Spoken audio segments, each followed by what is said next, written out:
అది కనబడకొచ్చింది కనబడుతున్నది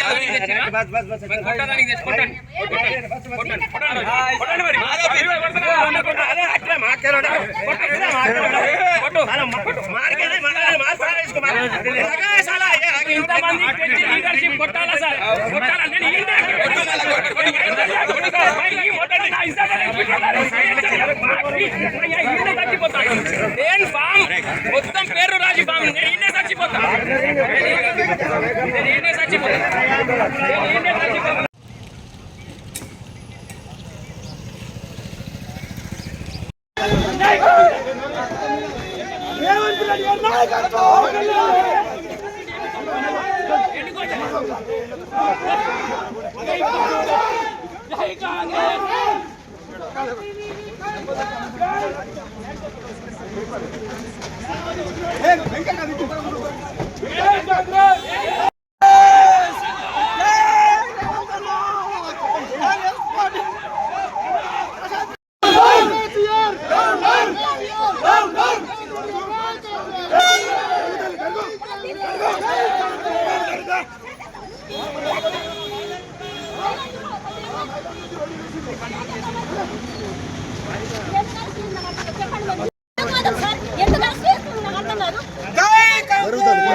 బాల్కొండ నియోజకవర్గంలో శాంతి భద్రతలు పూర్తిగా దెబ్బతిన్నాయి.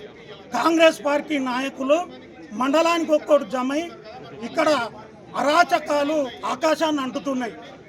10 సంవత్సరాలు గత ప్రభుత్వంలో వేల కోట్ల రూపాయల అభివృద్ధి చేసినటువంటి మా ఎమ్మెల్యే గారి మీద ప్రజాదరణ ఇంకా 20 ఏళ్ళైనా ఇతనికి ప్రజాదరణ తగ్గదని ఒక రౌడీజానికి, గతంలో ఉన్నటువంటి రాయలసీమ ఫ్యాక్షనిజానికి తెరలేపుతున్నారు.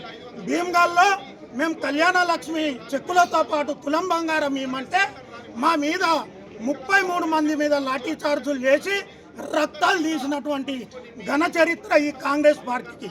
ఈరోజు పోలీసులు మా దగ్గరకు వచ్చి మేము వాళ్ళని అక్కడనే ఆపుతున్నాము, అందరినీ హౌస్ అరెస్ట్ చేస్తున్నాము, మీరు కూడా వెళ్ళిపోవాలంటే మేము అందరం వెళ్ళిపోయినాం. వెళ్ళిపోయిన తర్వాత పోలీసులు వాళ్ళకు వెల్కమ్ గేటు తెరిచి మా ఎమ్మెల్యే గారి ఇంటి మీద దాడులకు పూర్తి సహాయ సహకారాలు అందిస్తున్నారు. పోలీస్ సోదరులారా, మిత్రులారా, మీరు ప్రభుత్వ ఉద్యోగులు. ఎల్లకాలము కాంగ్రెస్ పార్టీ ప్రభుత్వం ఉండదు, ఎల్లకాలము ఏ పార్టీ ఉండదు. ధర్మంగా న్యాయంగా పరిపాలన చేయండి. మీకు జీతాలు ఇస్తున్నది ప్రభుత్వం, ప్రజలు. కానీ ఇలా మా మీద మాట్లాడితే లాఠీ చార్జులు, వ్యక్తిగత కక్షలు చేస్తూ ఇలా మా ఎమ్మెల్యే ఇంటి మీద దాడులు చేసిండ్రు. ఈ దాడులకు వాళ్ళకు అధికారం కావాలా, వాళ్ళకు పోలీసు వాళ్ళు కావాలా? మాకు అధికారం అవసరం లేదు, మాకు పోలీసు వాళ్ళు అవసరం లేదు. కానీ ప్రజాస్వామ్యంలో ఉన్నప్పుడు దాడులు చేయం, ప్రజాస్వామ్యంలో ఉన్నప్పుడు ఇటువంటి రౌడీజాన్ని ప్రోత్సహించం.